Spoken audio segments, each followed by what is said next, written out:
And that's when I discovered the 1031 exchange, which allows you to sell real estate, purchase new investment real estate. And by doing it within the process using the qualified intermediary, you get to indefinitely defer paying tax on the profit.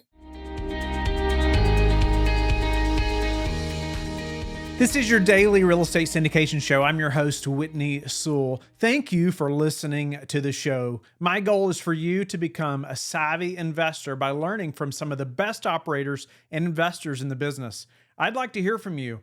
If you have questions that you'd like us to ask on the show, or if you have someone you'd like for me to interview, please let us know by emailing us at info@lifebridgecapital.com. Would you please leave us a written rating and review? I would be grateful. Do not hesitate to let me know how we can best serve you at LifeBridge Capital. And now for an amazing interview with my friend, Jim Pfeifer. Welcome to your daily real estate syndication show. I'm your host, Jim Pfeifer from Left Field Investors, a community dedicated to educating LP investors and providing a network and access to deals. I'm sitting in today for Whitney Sewell, founder of LifeBridge Capital. Our guest today is Dave Foster. He is a qualified intermediary investment professional specializing in 1031 exchanges and education. He recently released a book, Lifetime Tax-Free Wealth, The Real Estate Investor's Guide to the 1031 Exchange. It's targeted to help real estate investors understand the complexities of a 1031 exchange in an easy-to-understand way. In the episode, Dave and I talk about his biggest real estate mistake and what he learned from it, what a 1031 exchange is and how it works, how to indefinitely defer taxes, the 4 Ds of 1031s, why the 1031 is likely to remain viable even though there are constant discussions in Congress to eliminate it, and we finish with a conversation about the lazy 1031 and its benefits and some of the risks. Dave, welcome to the show. Let's start out with who you are and how did you get to where you are today? Hey, Jim, it's great to be here with you. You know, it's kind of funny how I got to be here today, which is acting in the role of a qualified intermediary for 1031 exchanges, is really all part and parcel of the biggest real estate mistake I ever made. How's that for starting out big, right? That's fantastic. I love the big mistakes. That's how you learn, right? Yeah, that's exactly right. 30 years ago, my wife and I were looking to get off the corporate train. And we were saying, hey, how can we do this to maximize time with our family over the next couple of decades? We just weren't willing to let that go by. So I don't know, somebody yelled, let's become real estate investors. Somebody else yelled, it'll be easy. Let's do it. And so voila, ready, fire, aim, Dave bought a duplex in Denver, Colorado, fixed it up, rented it, sold it, and made a very handsome profit until I went to see my accountant that January. And that's when he said, boy, do you have a huge tax bill here, $30,000. And that was the moment that I realized that 2 things. First of all, I didn't realize I had a silent partner named Uncle Sam who was always going to do better than me. But secondly, I realized that simply following what I was doing, I was going to be spending a lot more work for a lot less return.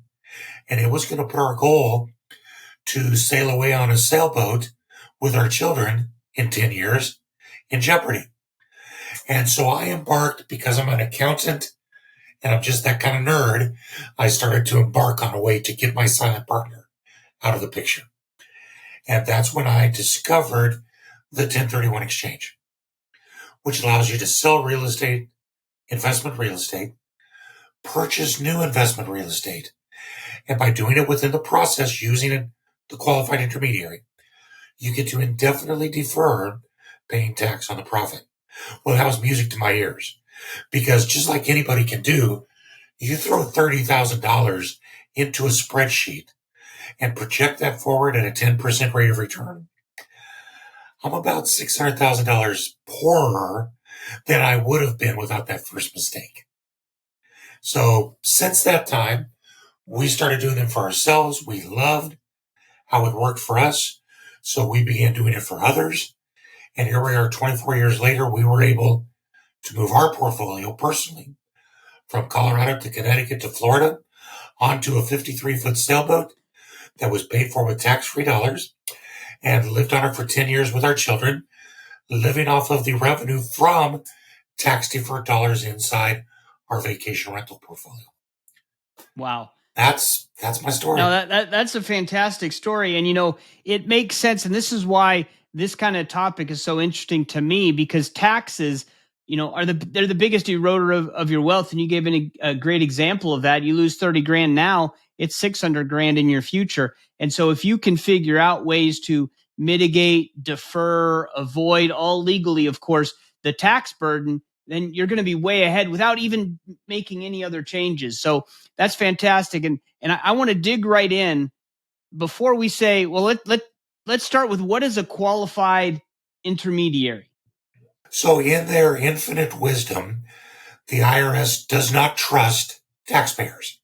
We know that kind of instinctively, right? So when you are wanting to do a 1031 exchange, the IRS does not allow you to do it yourself. For some reason, they're very concerned that you'll spend your own money, which I don't know why that's a concern, but they have it. So a qualified intermediary, someone like me, is required to document the 1031 exchange to keep you straight of all the rules, which it's a pretty intricate process, to document it at the closing of the sale, to hold the proceeds because you cannot have receipt of any of the money until the 1031's over. And then we document it on the backside as well. So we're kind of like Switzerland. We're everybody's friend, and you have to use us. That's great. That's a great explanation. And I guess perhaps I should have asked this question first, but let's talk about a 1031 exchange. What is it, and why do people do it? So the 1031 exchange is actually part of the statute that's been around since 1920. So it's not anything new under the sun. What's new that I found and discovered 30 years ago, the IRS lost a major lawsuit to a guy named Starker. And out of that came this new set of regulations of how to do it. So when you're hearing some of this stuff out there and you just want to shake your head and go, why do you have to do it that way? Just remember the IRS had lost a court case and they were ticked off. So that was what it is. But originally, the statute was in place primarily to allow farmers. In 1920, we really needed to grow our agribusiness industry. And so farmers were not able to sell their farms and buy bigger farms because if they had to pay the tax in the middle, they wouldn't have any money. So this tax deferral was instituted so the farmers could sell, use all of the proceeds to go buy bigger farms. What a great way to stimulate the economy that way. Not only for them, but think about the entry-level farmers, the ones that have the small farms, and then the ones that wanted to get in. Unless we could get those farmers to sell their properties and buy more, who was ever going to break into the small farms? So it's an incredible stimulus on the economy to allow people to use the deferred tax. What it means for you and I is that every time we do a 1031 exchange, all of the tax, instead of being paid to the government, stays with me, and I get to make the return on it. I think you heard somewhere about the 4 Ds of 1031 investing. That's really the first D, is that if you want to take advantage of this, you start and defer paying tax. Because whether it's 2 days or 30 years, you're going to be getting the benefit of that. You get to make the money off of the deferred tax. And then you get to make the money off of the money that you made on the deferred tax. And it just cascades forward. So that's the real impact of the 1031, is it allows you to sell real estate that you've used for investment and indefinitely defer that tax so that tax can be used for yourself. And can you explain how the tax deferral works, like with an example? Because I haven't done a 1031 exchange, but from my understanding, you have to upgrade to a bigger property, a bigger loan, and there's certain time requirements. So can you kind of just discuss those items? Yeah, that's where the devil's in the details, right? And of course, the IRS is just waiting for you to slip up on any one of those requirements. So the timing requirements are such that it's a pretty truncated process. It all starts with the closing of your sale, which is the exact opposite of what we normally think of in real estate. We think buy, sell. With the 1031 exchange, you are selling, then buying. So it's the back end of the process, basically. And from the date of the closing of your sale, you have 45 more days to find your potential replacement property. That's it. At the end of day 45, your list is what it is, and you can't change it or add to it. And if you get outbid for properties, you're sunk. And if you lose a property, you're sunk. You got a total of 180 days to close, which is not such a bad deal. Right. That's usually plenty of time. But that 45-day period can really sneak up on people. Now, the key thing is for everybody who's already saying, I can't do it, it's too short a time, you can actually go into contract for your new property anytime you want. You simply can't close on it until after your old property closes. So, a real classic example for us, Jim, would be people that are wanting to move from an older property where they have capital expense exposure. It's going to need a new roof in a couple of years. It's an older property, whatever. And they're wanting to become more hands-off. They're looking for less involvement. So what they want to buy is new construction. Well, they can go into contract for that new construction a year before it's ready. And then just sit and wait. And when the new construction is 6 months or 4 or 5 months from being done, they then sell their old property and within the 180-day period, take title to the new construction. So they moved into a totally different class of property that has basically eliminated their capital repair expense budget, and they did it without having to pay tax on the profits. That makes sense. And then if you have financing on it, do you have to get financing on the next property? Technically speaking, you don't. There's nothing that says you have to carry a required amount of debt. But here's the catch. In order to defer all tax, you have to purchase at least as much as you sell. So if you don't have cash resources, you're probably going to have to take out new debt. But if you've got cash resources, you can certainly use those to buy your next property in cash. And what does that do for you? Well, it takes us out of the line of fire of what are some pretty high interest rates right now. Yeah. And do that. And actually, here's another really fun strategy that our people will use. Let's say that you're selling a property for $500,000 and it's got, $200,000 in debt. So you're going to walk away with $300,000 that goes into your exchange account. And you have to buy $500,000 in real estate if you want to defer all tax. Now, what you could do, because you can allocate the proceeds any way you want, is go buy one property for $250,000 cash, free and clear. Now, you still got to buy another $250,000 in property, so you use the other $50,000 of proceeds as a down payment on that second property. What just happened in all that? You deferred all tax. You got two properties instead of one. You've got the arbitrage of leverage on one, but you also have less risk on the other. And even more importantly, you've concentrated the equity so that now if any time in the future you find a property you want, or let's make it real personal to your folks, what if there was a syndication that they wanted to go into? It's as simple as doing a refinance on the cash property to pull the money out to go into the syndication. And cash out refinances are not taxable. Right. So it's kind of a great way to position yourself, again, while still keeping that tax deferred. And who tracks it? Like you can do they say 1031 until you die, right? So you can keep upgrading your properties. Is that in your tax return? Is that the intermediary tracks that, or do you track that yourself?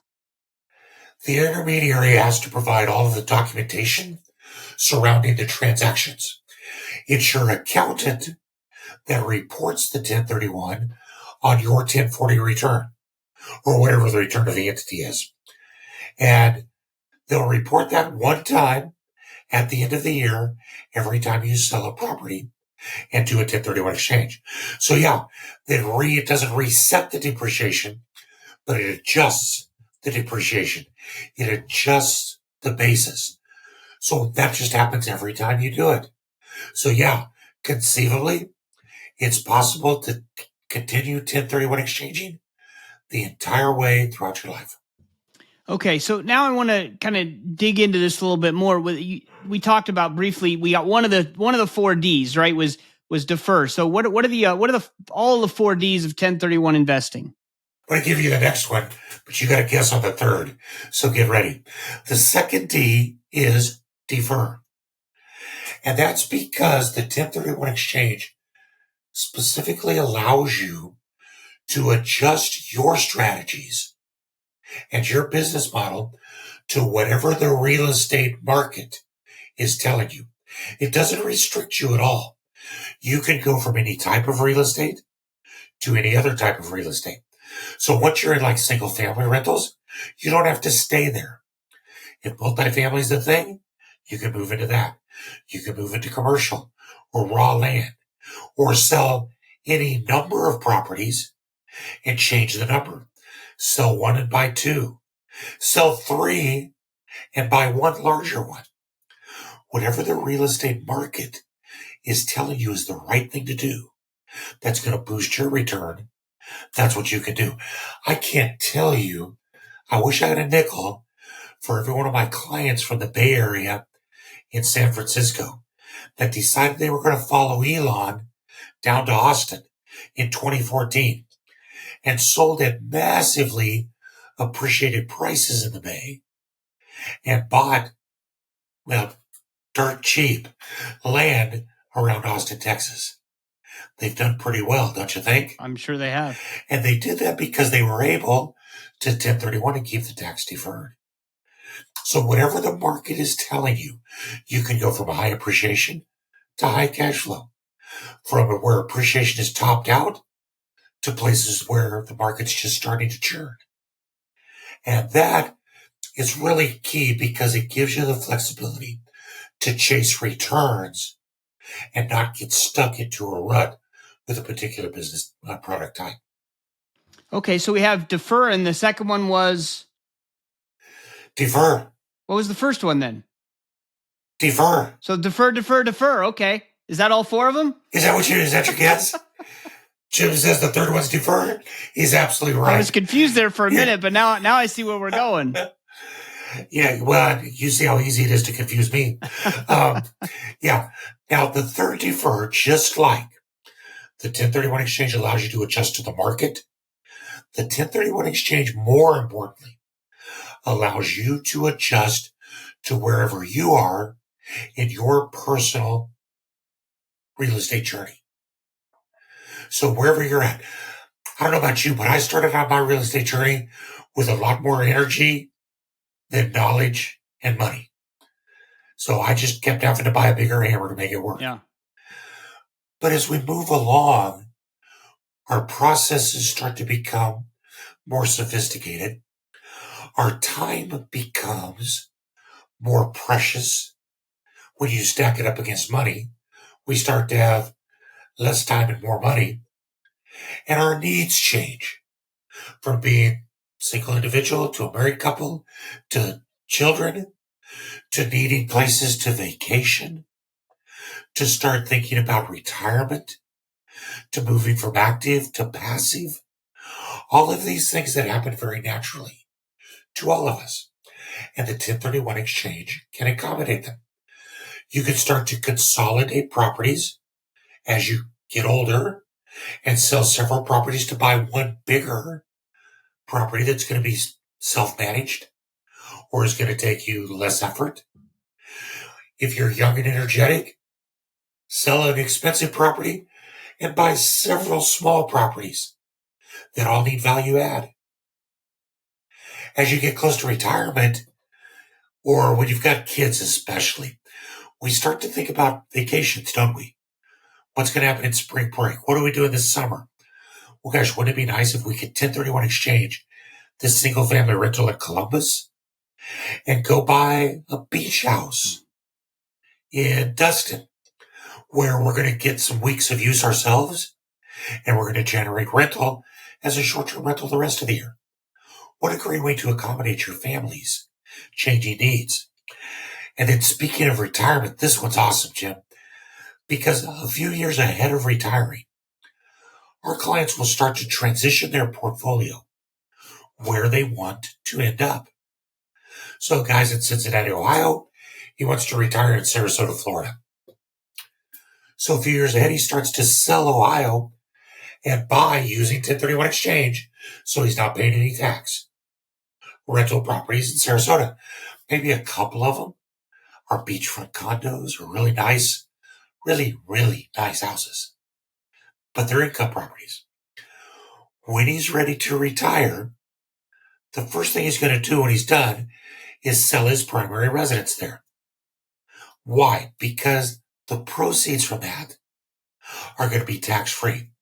When you sell your primary residence and you lived in it for at least 2 years out of the 5 prior to selling it, as a married couple, you get the first $500,000 of profit tax-free. Now, you can do that once every 2 years. What a way to start retirement with a bunch of money in your pocket. Mm-hmm.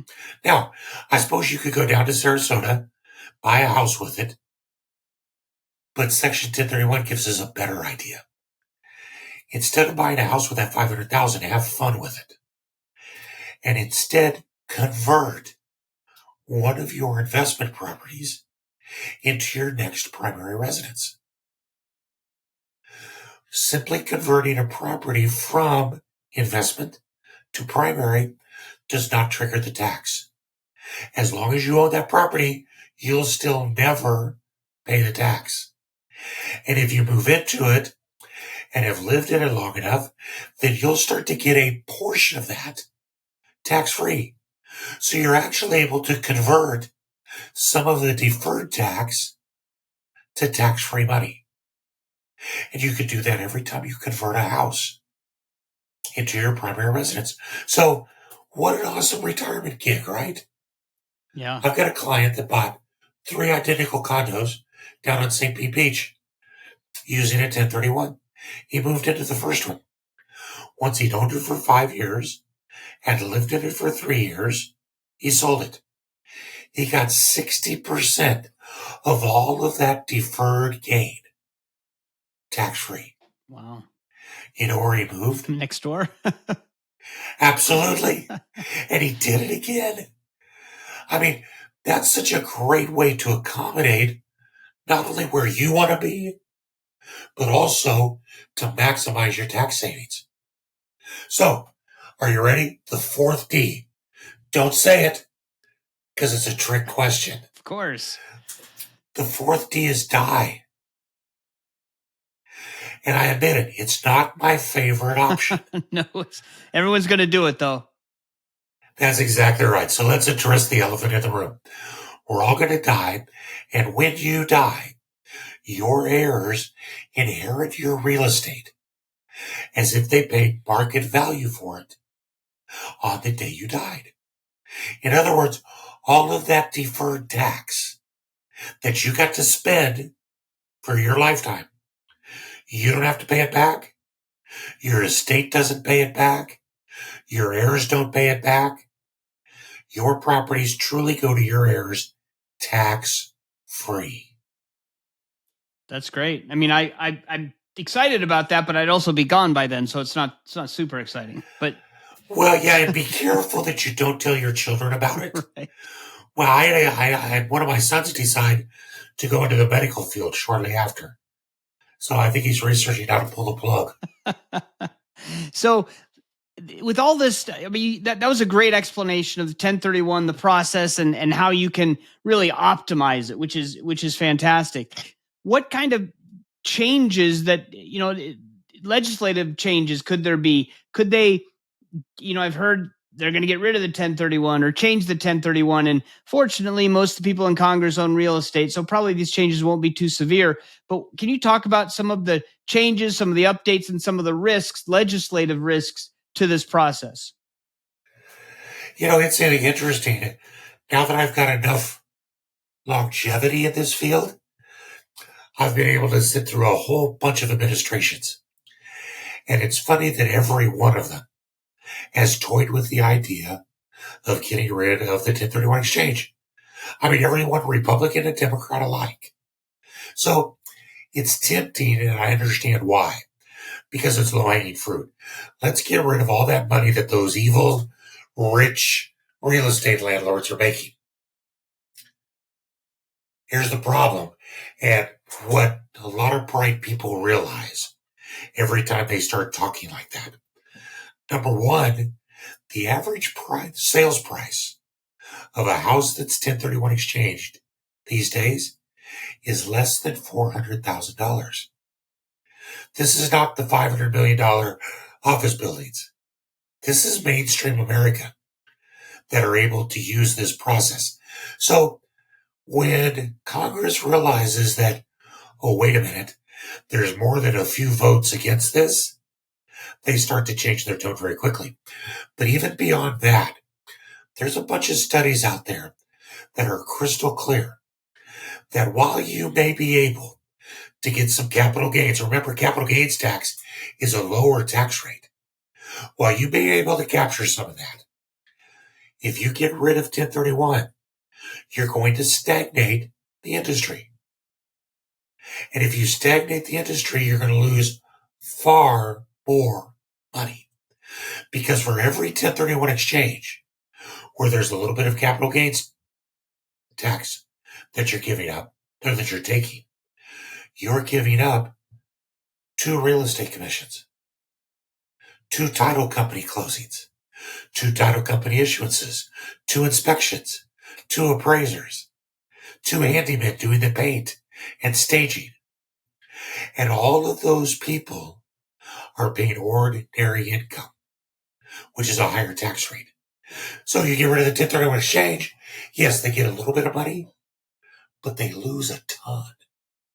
And as soon as they've been presented with that every time for the last 24 years, they stop trying to shut up 1031.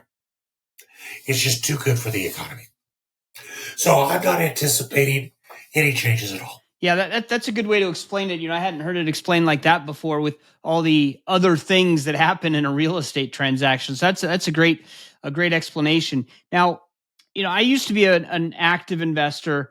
Now I'm completely passive. And when I sold my active portfolio, just by the luck of the draw, I decided in like January, February to start the process. And I went to my accountant and I said, look, I'm selling all this property. I was not a very good asset manager, but I had good timing on accident. And all my properties went way up in value. And I went to my accountant and I said, what do I do? I got this big tax hit. And he said, well, there's 2 things you can do. Number one, Jim, you got to realize that when you make a bunch of money, you got to pay taxes. And I said, well, I don't like that option of just paying the taxes. And he said, okay, well, you could do this, what I call a lazy 1031 is what he called it. And I said, okay, well, tell me more about that. And because I was going into passive syndication investing, he said, if I invest in these syndications that have, at the time, bonus depreciation, and they do the cost segregation, so I get these huge losses up front, I can use that to offset the gains that I made. And so I sold all of my active real estate, invested in syndications, and I didn't pay any tax on it. And so that's a long way of asking my question. Why can't we just do the lazy 1031? Why do we need the real 1031 exchange? Why can't we just do it, buy some new properties and just have that new depreciation offset the gains? Well, you absolutely can. It's not necessarily a bad strategy. But now that I've said that so that you're not going to hang me in effigy, let me just say that I think the entire thing is based on a bad premise. And that's what your accountant told you. which was you're going to have to pay the tax anyways. And as we just showed through the 4Ds, no, you don't. Right. You can defer it, and as long as it's deferred, you get the benefit of it. And you can, whether it's 2 days or 30 years, and when you finally die, the tax goes away. So there's plenty of ways to never have to pay the tax. Why is that important to know to see that that premise is wrong? Is because the lazy 1031 does work, and it works very well. But what if you're unable to find the next right syndication? Because when that syndication is sold, all of that depreciation comes back and you have to pay it back. This is the most evil, nasty grant from the IRS ever, that they give you this supposed gift of a tax write-off called depreciation. But when you sell your property, you have to pay it back. That's disgusting, but it's real. Yeah. And for folks who go into syndication thinking, I'm going to take advantage of the bonus depreciation and cost segregation to get into this, they're absolutely right. It's going to work. But they've got to have another one lined up when that sells, or all of that tax is going to come back on them. And so that's where it can get really, really nasty. And, I'm sure you're seeing the same thing that we are out there, that the great syndications, other than yours, are becoming less and less easy to find. We're still seeing promises of great returns, but the realities are starting to shave down a little bit. So what happens that one time you can't find the next one to go into? You've lost all that money, and it's gone forever. What happens if you decide you need to go one step further and get out of that into like bonds or high yield, low risk equities? Again, you're going to have to pay all of that back. Yep. So that's my real problem with that as a strategy, is that once you make that decision, there's no turning back. And so instead in my life, I'm using a mix. As you can tell from the gray hair, I'm closer to passive than not. By the way, that's how they can tell where we're at, Jim. The more passive we're getting, the less my biceps look good from all the handyman work, and the more gray hair I get. That makes sense. That's the difference. I agree. So what I try to do is I try to keep real estate and other investments, which I would call a syndication, a non-real estate investment, separate as far as 1031 goes. Because I want to keep my tax deferred through the 1031, but my equities investments or certain real estate syndications, although I do like the depreciation we get, certain of those are best handled apart from a true real estate perspective. And here's a couple ways that I've found that I could use to do both and still provide that transition.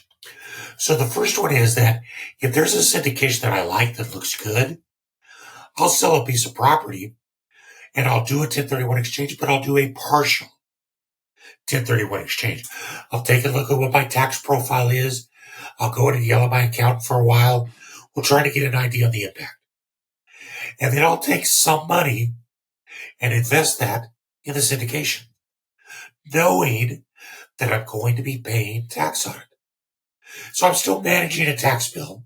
I'm still deferring some tax, but I'm also able to get into the syndication as well. But the other option that doesn't happen very often, and I've never been able to make it work for myself yet, is that the reason why syndications don't work for 1031 exchanges is that for the 1031 to be eligible, you have to sell real estate and buy real estate. And a syndication, typically, you're buying a membership interest in an entity that owns real estate. You're not actually buying the real estate. Right. So that's why they don't work. But there are a few syndications out there where they will actually sell you a tenanted common interest in the real estate itself. So you're selling real estate and you're buying actual real estate, and you're sort of becoming a partner with the syndication. Now, there's a lot more paperwork involved. It's pretty complicated for them. The issues of debt come into play. So typically syndicators will require pretty hefty minimum, 500,000 or $1 million to be able to move into them. But that's another option. Yeah. My favorite option of all, though, Jim, and we've used this several times ourselves, is refers back to what we talked about earlier, where you sell a property and then use the proceeds to buy two properties. Concentrate the equity in one and buy that for cash. Then buy the other one using debt. By doing it that way, I completely defer tax. Yeah. And then that cash out refinance, which is not taxable, goes into my syndication.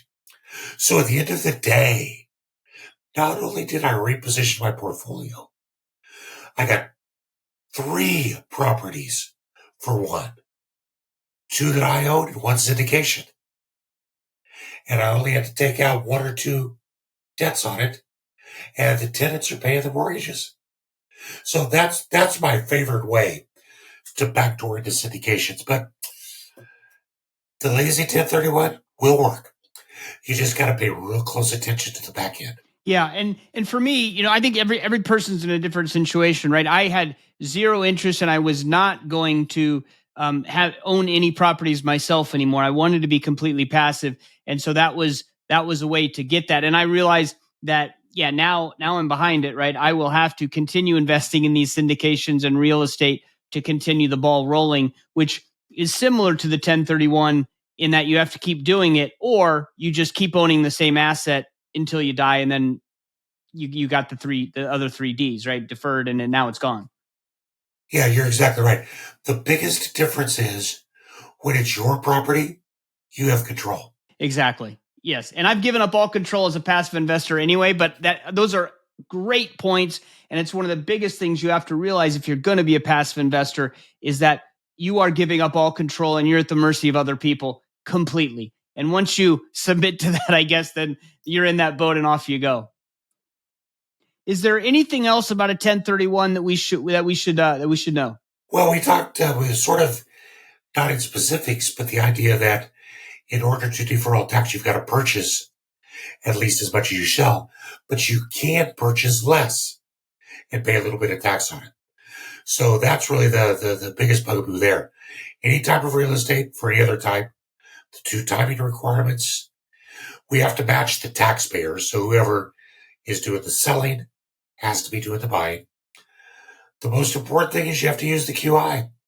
That's who's supposed to be your guide. Yeah. And they have to be involved prior to the closing of your sale. Right, because they get the money. But other than that, it's pretty straightforward. Excellent. Well, this has been a fantastic conversation. Really appreciate it. If listeners are interested in learning more about what you do, what's the best way to connect with you? We've created a whole website full of educational goodies at the1031investor.com. There's a YouTube channel on there you can visit. Please subscribe, of course. We've got calculators. We've got articles. We've got opportunities to talk to my consultants and I. And we've got access to our book on Amazon, Lifetime Tax-Free Wealth, the 1031 Investor's Guide, or the Real Estate Investor's Guide to the 1031 Exchange. By the way, we have a couple chapters on syndications in the book. Excellent. Well, we will put all of that in the show notes. And again, we appreciate you. Thank you very much for coming on the show. Thank you for listening to the Real Estate Syndication Show. It has been a pleasure to be the guest host today. If you would like more information about left field investors and how we educate limited partners, provide a network, and give access to deal flow, please visit leftfieldinvestors.com or reach out to me directly at jim@leftfieldinvestors.com. I hope you learned a lot from the show today. Please don't forget to like and subscribe and share the Real Estate Syndication Show with your friends so they can also build wealth in real estate. You can also go to lifebridgecapital.com and start investing today.